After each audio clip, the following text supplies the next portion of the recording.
Hello and welcome to another Atypical Philosopher video with me, Jonathan M.S. Pearce. Today I'm going to talk again about the Russia-Ukraine conflict, a bit of an update on my analysis and where I think we're at. It's been something that has been playing on my mind a lot, as in I've been completely obsessed with it and with hunting around online to find out as much information as I can about different aspects of the war. Let's just recap where I think we're at and how we got here, without focusing too much on sort of 2013 onwards, because when you're talking about why we're here now, you need to understand actually, Russian and US and NATO history back for the last sort of decades and decades, and need to understand, what Russia was doing as far as Crimea is concerned back in 2014. So I won't dwell too much on that, other than to say, who is Putin? Putin is a narcissistic, paranoid, conspiracy theorist or authoritarian leader who doesn't look at the internet. He's famous for receiving files in different coloured folders, where he gets print-offs of what is on the internet, but he doesn't actually.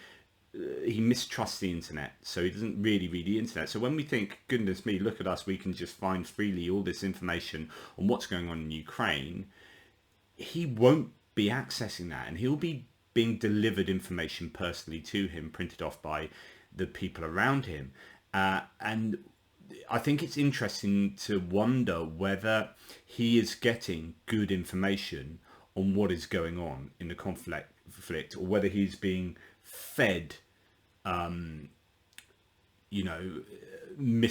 disinformation by the people under him. I mean, I saw one commentator saying, actually, a Russian saying that, sort of former insider, that people would rather, take a leader out like that to their grave, depose them rather than give them bad news. And so you got this idea that he's spearheading this campaign without really knowing maybe what's going on, and there are communication issues going on all over the shop.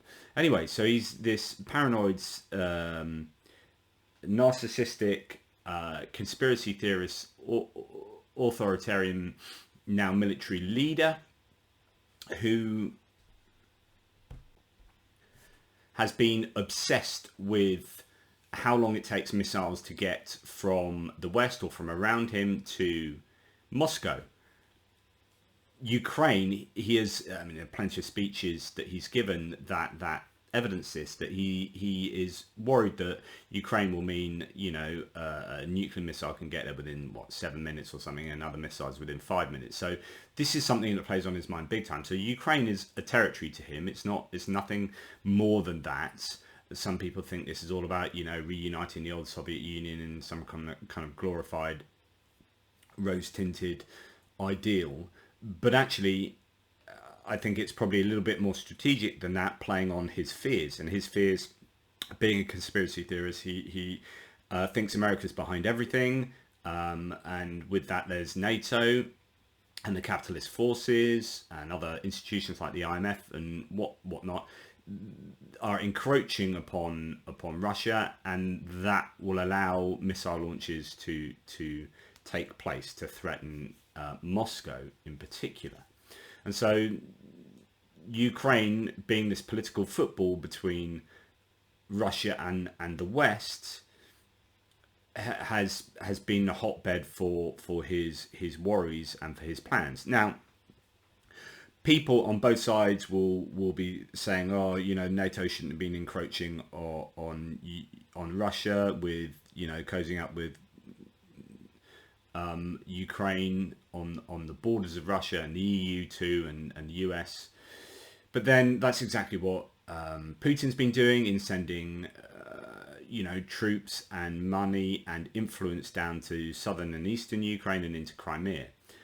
So it takes two to tango here. But let's not treat Ukraine as a political football, because it is its own sovereign, independent nation, and therefore if they want to cozy up to someone, whether it be NATO and the EU or Russia, and they do that freely and democratically, then let them do that. Now, of course, you can talk about dark money and influences within the democratic process, and that's something that happens all around the world, and that is a problem. But still, I'd rather an imperfect democracy than an authoritarian military dictatorship. One of the best things about Zelensky, for example, is that he was democratically elected. Putin, not so much. So let's stop trying to blame the West too much. There is causal responsibility, of course, on all sides, but the West weren't the ones who marched into Ukraine and started a war. Okay, and the Ukrainians didn't do that to Russia. So Russia are the aggressors here, and that needs to be remembered really obviously and fully. But Ukraine, let's not see Ukraine as what it is to the West or to the East, and let's see Ukraine as Ukraine, what it is to the people of Ukraine. And if they wanted to join the EU, and if they wanted to join NATO and had the democratic mandate to do that, then that's what they want to do, irrespective of what the West, NATO and the EU want, and irrespective of what Russia wants and wanted.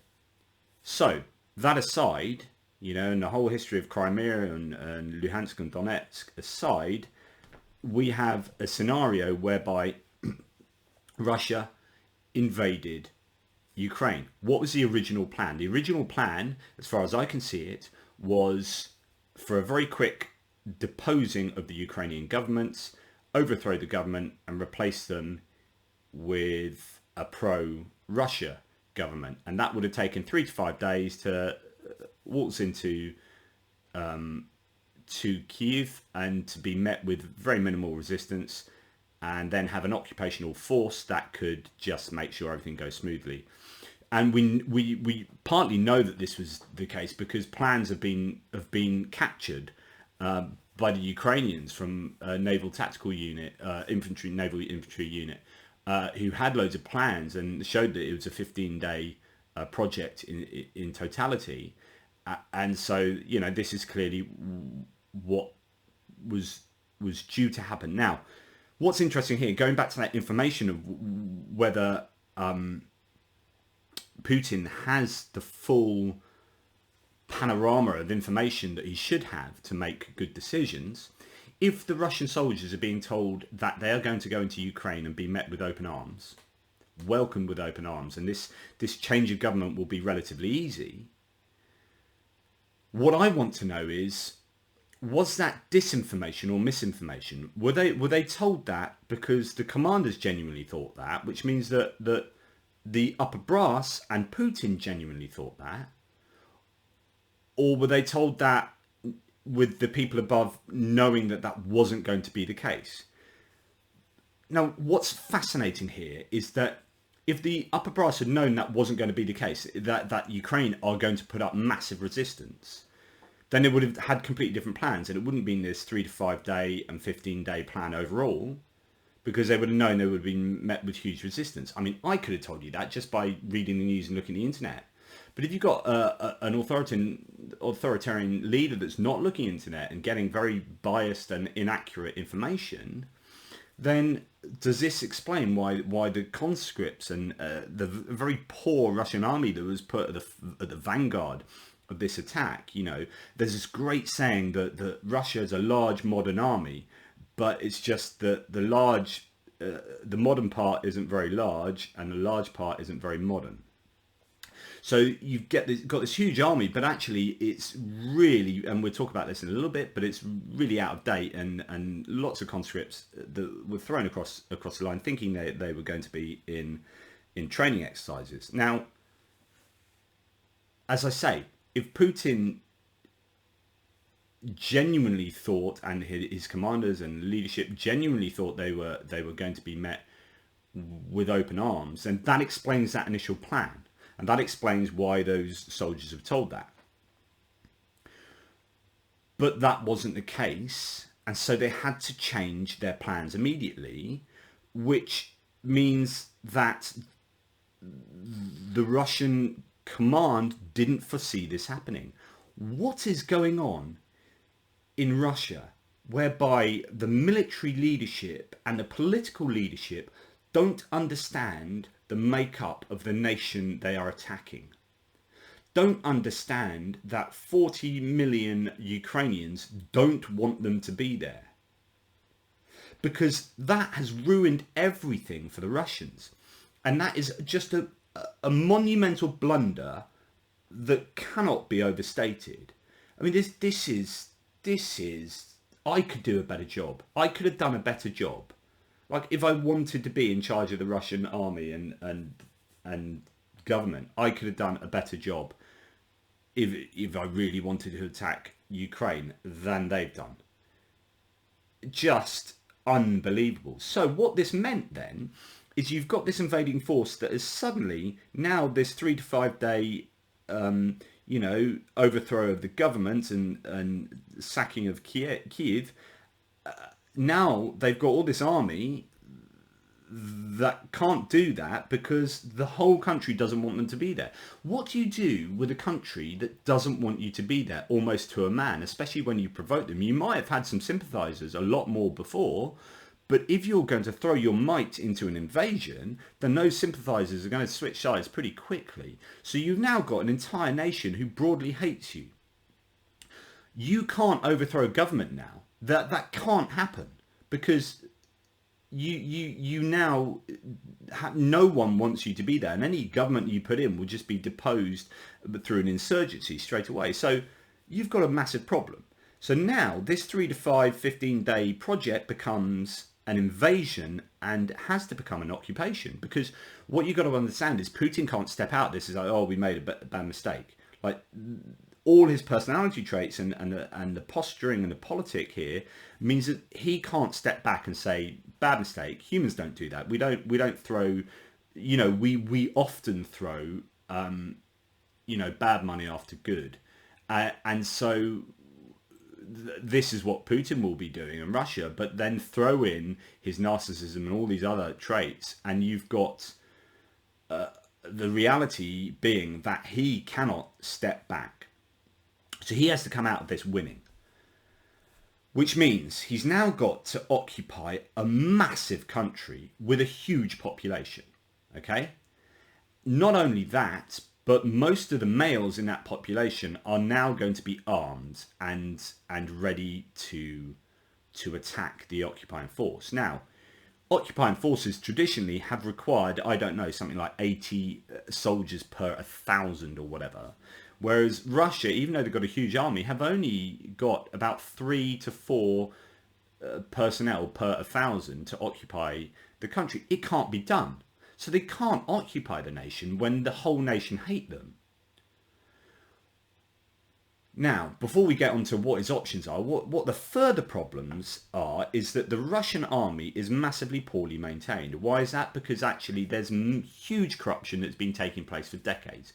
They did have an army reformer in, but then he got deposed, and he was actually someone that was trying to reform the army. And then they've got this other guy who's been in for a couple of decades now, who is just corruption central.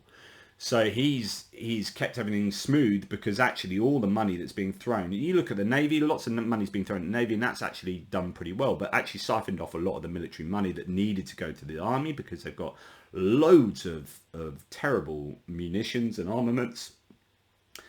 But also there's a massive load of corruption. Soldiers would be selling diesel off on the black market, as things aren't being, either replenished or just modernized. And so you've got these terribly old vehicles that are being sent into Ukraine, and they are just, so that they're falling apart, they're running out of fuel, and there's very low morale of the troops. Some of the rations many of the rations went out of date in 2015, so they're 7 years out of date. They're sending them with food that's 7 years out of date. And the Russian army is very famously reliant within Russia on rail networks. It's a railway army. In fact, they've got a whole specialized, part of the army dedicated to railway, basically. So their logistics depends on the railway. Now, what the Ukrainians did so well is several things that were brilliant. They blew up the railways in Ukraine so that the Russians stopped at the border and didn't have any options, and then had to go by truck. And they also blew up some reservoirs that flooded a lot of the roads, so that there was so much mud around. And then it's also springtime where you got the thawing snow and ice. So you have this Rasputitsa, which is this, spring scenario, huge amounts of mud that the Russians should have known about from World War II, learn from history, that is bogging down supply routes. Now, this is made worse by the fact that their supply now has to come by truck, and actually Russia doesn't have enough trucks. I think I heard some stats that they've got like 4,000 trucks, which sounds a lot, where the equivalent, America has like 100,000. So logistically, Russia are in real trouble in trying to resupply their army. So you win battles with soldiers, you win wars with logistics, famously. And Russia are sending in a huge force with only 3 to 5 days fuel and rations initially. And railways are unusable, so you have to do everything by truck. And the Ukrainians were hitting supply lines. And then you had boggy ground, and also you had very poor maintenance in all of the hardware. So famously, these big tires that you see on the side of a lot of their vehicles, some of these are self-pneumatic sort of tire systems, and there's some really interesting documentation on this about how if you're looking after that, you should be exercising these things every couple of months, so that the rubber is kind of kept supple. You shouldn't be leaving it in the sunlight. You should be parking them really close so that they block the sunlight getting to the rubber, because otherwise it sort of corrodes the rubber. And what's happened is these haven't been used for years. They haven't been exercised properly. They've not been maintained. They send them all out and the tires blow out. So you see pictures and pictures of Russian vehicles with blown out tires, as well as the idea that initially a lot of Russian soldiers were putting holes in fuel tanks and saying they've run out of fuel or running out of fuel, and running away and deserting. So it's just a whole terrible scenario. They had all their mobile phones taken off them, so there's no kind of contacting home. But also you get this scenario where this war is being fought in the public eye and public media, and Ukraine's winning that information war by providing all this evidence of them capturing so many Russian pieces of armament. It's now over almost 1,100 pieces of equipment that Ukraine have captured, as opposed to, and this is verified capture, opposed to 280 odd Ukrainians. So that's a massive differential. Now, Russia can afford to do that. They can win a Pyrrhic victory, which means they have so much stuff they can just overcome huge amounts of losses. But actually that's not going to do well for morale going forward. That's huge amounts of money. To some of these vehicles they're losing are sort of 20 to 30, some of the helicopters, upwards of 20 to 30 million dollars a piece, and pieces of equipment left, right and center. Now, okay, we could be undercounting Ukrainian losses because the Russians don't have the mobile media to record this, but actually there is a theory that the Ukrainians have captured more hardware than they have lost, and they almost don't know what to do with some of them, so they end up having to blow a lot of it up so that the Russians can't then retake it. It's quite incredible. There's also problems because of issues with communication, that the Russians are having to use unencrypted communication software or techniques, which means that the Ukrainians can listen in to what's going on. And in fact, pretty good idea that the US and NATO are providing, one of the things they are providing that's almost more important than anything else, is real-time surveillance. There's real-time surveillance going on that means that the Ukrainians can know where all the Russians are and target certain important points or wherever the Ukrainians might be, they have the ability to be able to target the Russians in a way that the Russians can't do to the Ukrainians. And so it just is one cock up after another, after another, after another for the Russians. They didn't take out all the air support. They didn't get air supremacy over Ukraine, which is, if you're going to invade somewhere, think about 1914, Battle of Britain. The Germans knew that in order to invade the UK, they needed to get air supremacy, so they went to war in the air. They lost that, so they didn't invade the UK. The Russians, on the other hand, didn't get air supremacy and still invaded. Now, although the Ukrainian Air Force is not quite what it was, because a lot of it was bombed on the ground, they are being able to cause huge amounts of problems to the Russian aircraft, partly because of these shoulder mounted sort of man pads, these anti-aircraft rockets you can fire off with relative ease. So the Stinger, and hopefully these Starstreak ones from the UK, which are even better. Part of the problem has been cloud cover. So because there's been pretty poor weather in Ukraine, the Russians have had to fly lower, and also they're using ordnance that is line of sight ordnance. They're not using guided rockets, guided missiles on their planes. So they're having to drop these things by sight and having to do that lower because of the clouds. And so they're being taken out by like handheld, like shoulder mounted rocket launchers, which is, terrible for the Russians.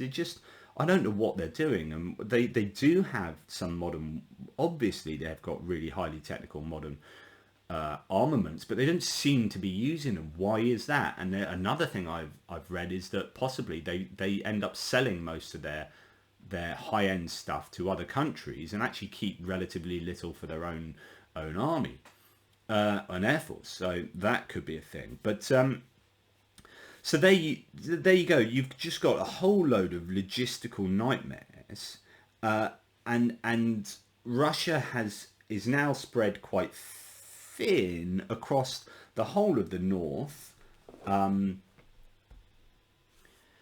in the north, you've got, coming down from Belarus and Russia, you've got the Russian forces, and then advancing down to try and encircle Kyiv, and that appears to be one of their goals, but maybe not so much anymore. And I'll maybe talk about that in a second. You've got Kharkiv up in the northeast, but the problem is it's cold up here. You've got logistical nightmares, and that's producing this 60-kilometer or mile or whatever, 60-kilometer 40-mile long convoy that seems to have been stuck there waiting for resupplies. So you got that being strategically hit, and then you've got people having to sleep outside their vehicles in the freezing cold and all that kind of stuff.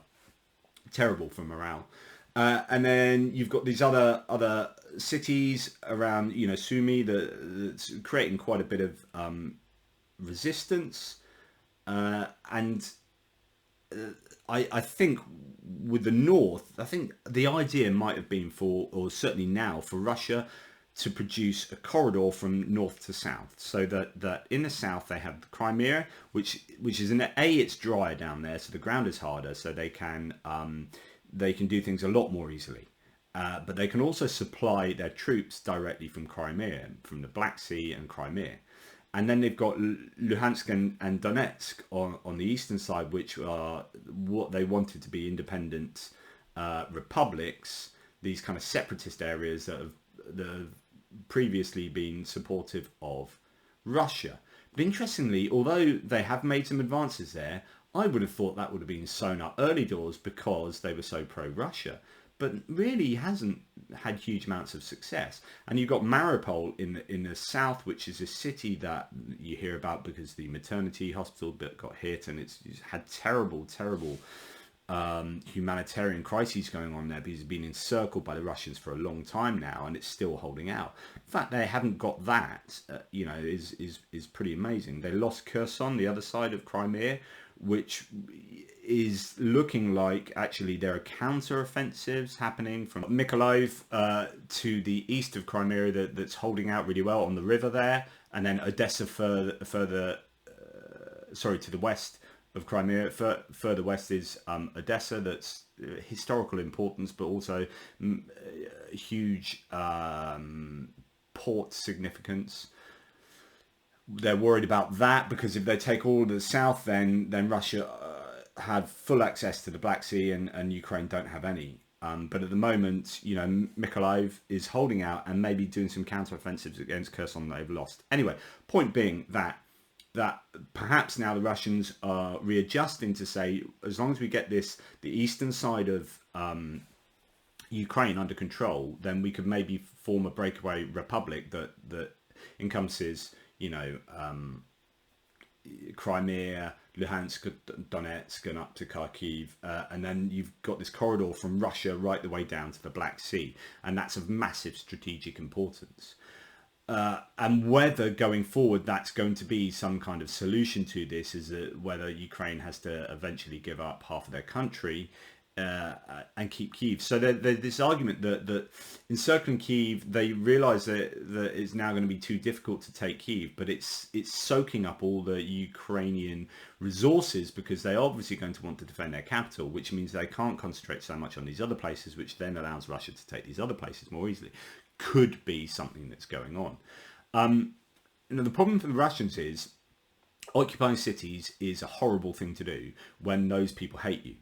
So going, you know, building to building is really expensive in terms of troops, and it's very psychologically demanding, and it's snipers sort of heaven.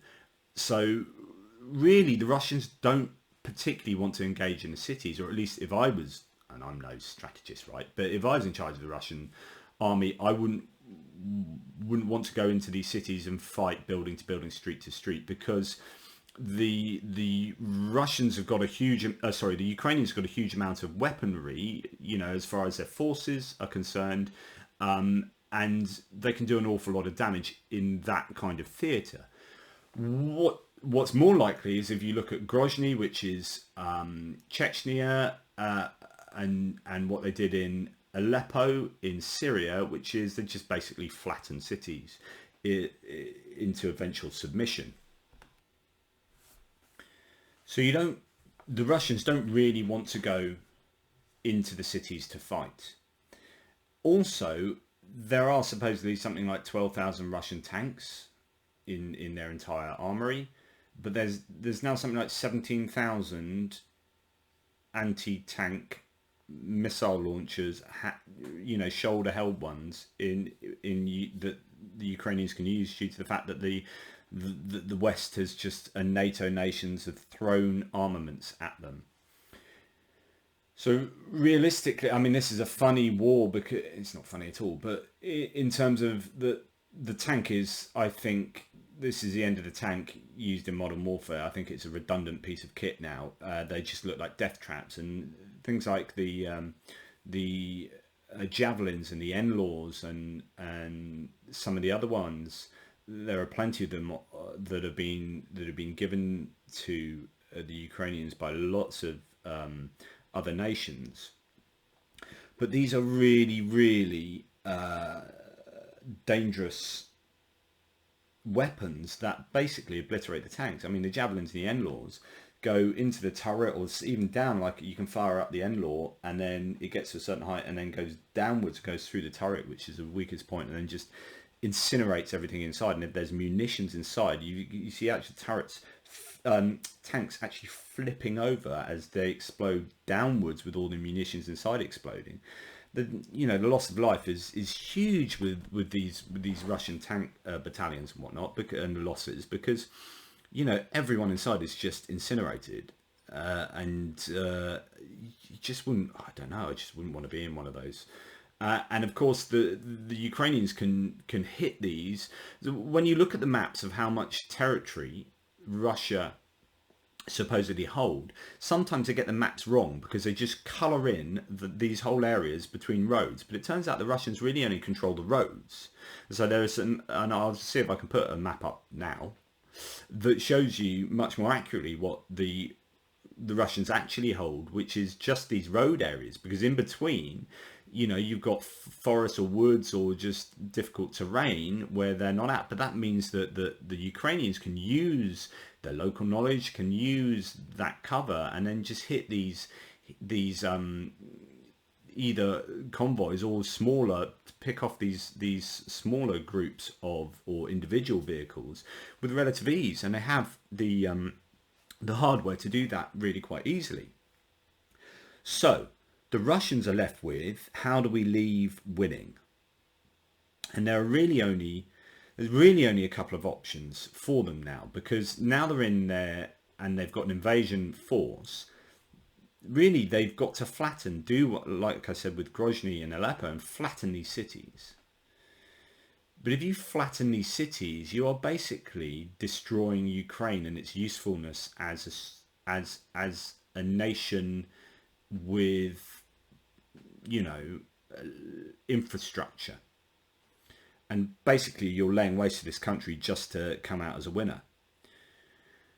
But then maybe that long-term goal might be that corridor down to the Black Sea, and if they can get Odessa without too much destruction, then obviously that could be very useful for them. But at what cost? Like if these people don't want you there, you're now going to have an occupation force. And so how did Russia win? And the simple fact is Russia can't win. So Russia made such tactical blunders at the beginning, and they miscalculated what Ukraine was, which is just fundamentally stupid. That they've now got themselves into a mess that they can't come out of with their heads held high. Which means they've just got to flatten it and come out. The idea of having your head held high is that I've come in and I've won this war. I don't get much out of it, but at least we've flattened a bunch of cities and killed huge amounts of civilians so that these people submit. So you're either going to have a long protracted war like Afghanistan, where Russia sort of extricated themselves eventually under the guise of X, Y, and Z, but really it's because that was going nowhere. Is Ukraine going to be like that, where they're going to be hanging around for a decade before eventually sort of leaving under the pretense of some other thing, but really it's kind of like, yeah, we cocked this up? Or is it just a mass bunch of destruction now until you've got a submission from Ukraine saying, okay, and some kind of compromise where you carve up the country and give half of it to Russia and half of it Ukraine keeps? But then even the half that's under Russia, you're going to have insurgency, you're going to have problems. So, you know, it's a real bind. And the only other option, I mean, the best option is that Putin gets deposed, either militarily or by a public sort of uprising. But realistically, that's unlikely to happen, because the state media scenario there is that they control, this is an information war, and they control the media and all the information getting to the public. And so much of it's a very varied country, but there's an awful lot of the Putin base, who certainly the older generations, people with less access to the internet and media sources, alternative media sources, who are staunchly pro Putin. There's so many sad stories and interviews you see of these people in Ukraine phoning their brothers, sisters, mothers and fathers living in Russia saying, we've been bombed, and their own family members not believing them, because they're saying, well, no, that's not what we've been told. And so effectively saying that the Ukrainian or Russians living in Ukraine, or Ukrainian relatives phoning them, are lying about this stuff that we can see freely in the media, because we can see it happen in real-time news footage.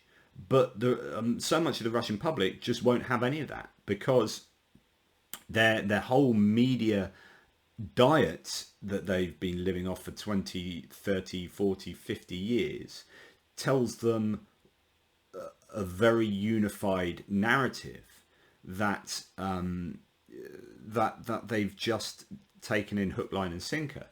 So it's a really difficult thing to win that information war against Putin, and he, you know, that's his strength. So I don't know whether you will get a public uprising, because there are more political prisoners now than at the height of the Cold War. So all the people they've arrested, it's got to be nearing 10,000 now. for publicly demonstrating. They're all in prison now, and that's produced a prison population of dissidents that's higher than at any point during the height of the Cold War. Wow. And you've got more internal security personnel in Russia than army. So you've got the tools with which to suppress your population, both physically but also in terms of information. And that means that public uprising is highly unlikely. I wonder whether you will also unlikely see a coup d'etat, where someone in his cabinet or a faction in his cabinet take over and depose him. Because actually, whereas in the old days you'd have a large apparatus of Politburo and government structure in place, there's talk that Putin is now, instead of a pyramid, Putin is now a column. And he's got such a small amount of people around him advising him and working with him that you know, there just isn't this landscape within which you can imagine some kind of coup d'etat, because it's so tightly kept around him. This is a really narrow dictatorship, and so that's fascinating, but really quite sad, because it means that there is no easy solution here. I don't think he will be deposed. He's going to be able to blame all the sanctions on the West. He's going to blame all the problems that the Russian people will be feeling on the West. And it's only the young, and maybe if they can throw around enough information on Telegram and these other social media sources, maybe they can keep active in disseminating truth and data. But in a whole grand scheme of things, that's probably the liberal middle class elite, and not the public at large. So I don't think the best option, which is Putin getting deposed, is going to happen. So the options are Ukraine getting flattened, or Ukraine being in a massive, protracted, long war, both of which will cause untold destruction and loss of life for Ukrainians and Ukraine. And there's no nice, neat moral solution to this. Putin can't win. He cannot win. And therefore, he has to leave with his head held high, and that requires just a large amount of death. Or NATO get involved. To say this is a false flag. So in the last day or so, the Kremlin has been talking about how Ukraine have been, making with the West, with the US, chemical, warfare munitions in certain factories around. And of course, this is a load of rubbish. They're trying to decommission them and turn them into not chemical warfare stuff. That's been the whole point of that, the involvement of the West over the last kind of decade or so. But of course, Russia has twisted that. And why would they want to do that? To give themselves permission to use weapons of mass destruction and chemical weapons.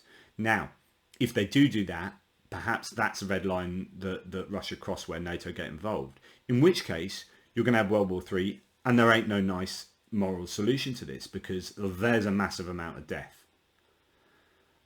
In other words, none of this looks good. And what's really frustrating is the better that the Ukrainian resistance does, the worse things might be. That sounds weird, doesn't it?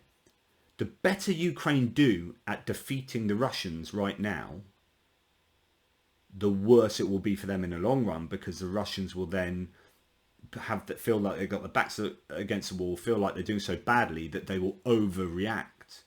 So the more losses they take and the better defense that the Ukrainians provide means that the Russians are more likely to just blitz cities with huge amounts of ordnance and from a distance.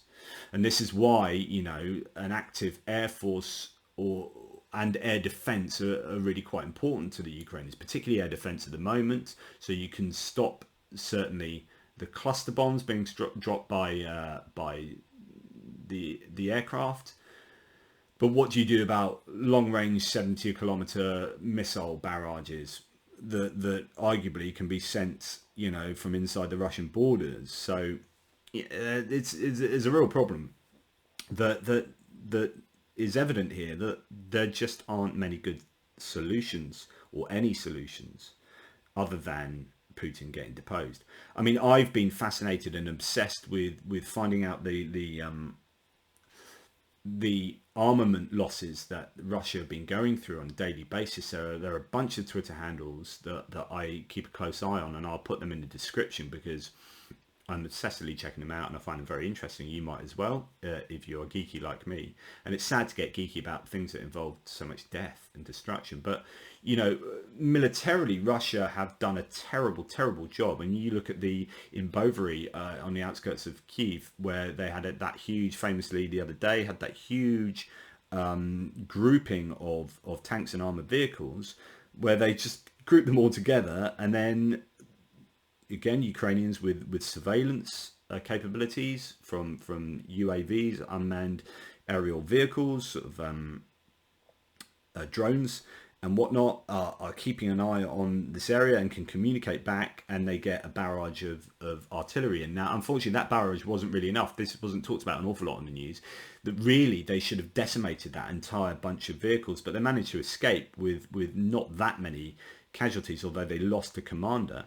But really, that they should have been wiped out, and that's just the limits of resources in terms of what the Ukrainians have. Here's another point that I haven't mentioned, is that at least three high-ranking commanders and army officials have been killed.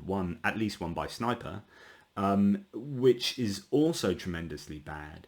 I mean, going back to a coup d'etat and a public uprising, one thing that Ukraine will have going for it is the body bags going home.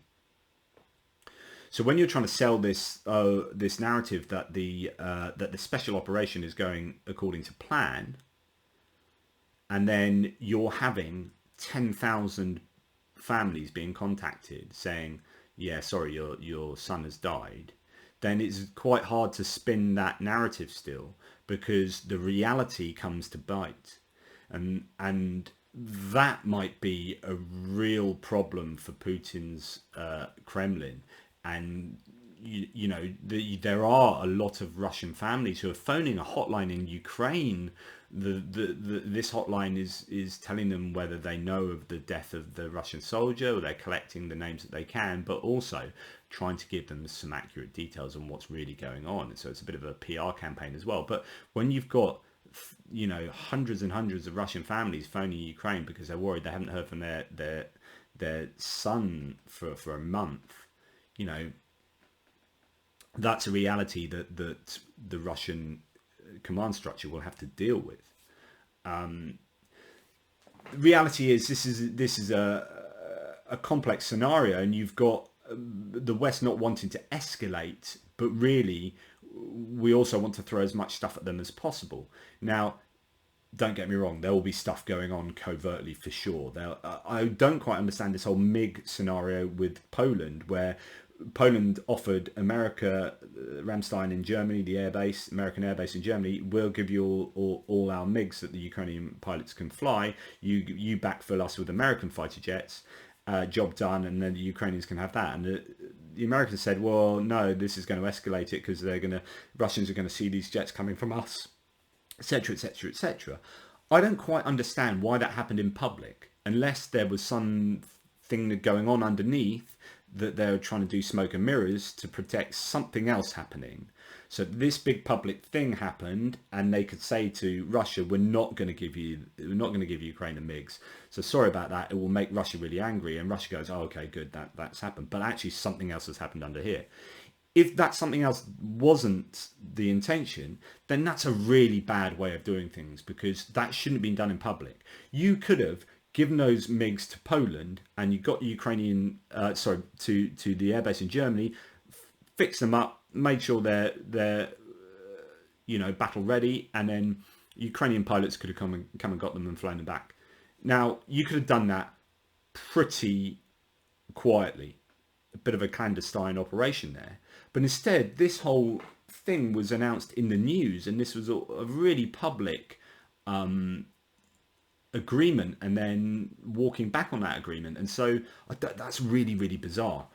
It seems like very, very bad strategizing. Again, unless there was something else going on. But there's certainly covert stuff going on. And then when you've got 20 odd thousand foreign fighters coming in to help the Ukrainians, it's not looking good for the Russians. And as I said before in the other video, you know, Russians, what are they fighting for? Because those Ukrainian soldiers are fighting for their existential future, for their families, for their homeland. They've got everything to fight for. Those Russian soldiers have nothing to fight for. So just, it's just such a bad. The whole thing was a really poorly concocted plan from the Russians that was that has been terribly executed. And you look at any strategic analysis of what's been going on the ground as far as the Russian forces are concerned, it's terrible. Like their decisions are terrible. It's got marginally better apparently yesterday around Kyiv, where they're doing things that are slightly more sensible, but still absolutely terrible. So what a waste of life on both sides. And really that's just going to serve, if Putin does get wind of the actual reality going on here, it's going to serve to annoy him even more and hit even harder. So expect cities to be flattened. Expect Russia to fight this growing successful resistance with even greater destruction and a lack of morality. And that's sad. I don't think things are going to turn even nastier now. I'm fairly sure. Anyway, let me know what you think. That's just me rambling on, completely unscripted, so apologies. And I would have forgotten loads of stuff because, you know, there are so many things I want to talk about, different forms of weaponry and different, like, you know, stuff to do with different regions and the importance of different regions and what's going on here, there and everywhere.